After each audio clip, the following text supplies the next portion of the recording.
Герой нашего следующего сюжета Виталий Седаков создает уникальные старинные осетинские изделия. Мастер работает с деревом и металлом. В арсенале лук со стрелами, кинжалы, есть даже кольчуга. На ее изготовление уходит несколько месяцев. Дом Седаковых похож на большой музей, где у каждого предмета своя история и сакральный смысл. В гости к мастеру заглянула наш корреспондент Тамила Кцоева. Вот как-то так. Царапины на его руках появились за годы работы с древесиной. Когда дерево погибло, ему можно дать вторую жизнь, с улыбкой рассказывает Виталий Седаков. Впервые взять инструмент и вырезать из простой доски красивую подставку он решил на пенсии. «Сам не помню, как все переросло в любимое дело», вспоминает мастер. Но теперь, когда открывает дверь своей маленькой мастерской, все остальное уходит на второй план. Вот это, как ее назвать, мое убежище. Вот сюда захожу, и все, что происходит на улице, там, это происходит там. Здесь происходит совсем другое. Здесь человек отдыхает. В этом отдельном мире у Виталия полный порядок. Каждый инструмент на своем месте. Иногда он может увлечься настолько, что работает даже ночью. За материалом часто выезжает в горы. Любимое место – русло рек. Там, где бурный поток придает дереву замысловатые формы. Но с живыми деревьями мастер не работает. Это табу.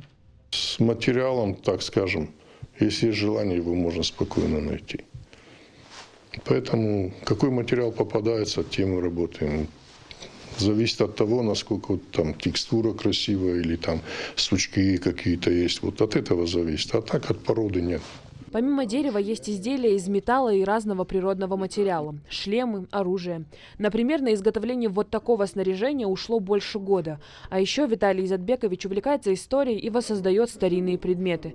Раньше на Кавказе женщины под подкладкой платья носили маленький кинжал. Как только узнал об этом, захотелось сделать что-то подобное. Ну, это уже оленей рог, это кость буйвола, тоже отполированная, медная вот эта вот гарда.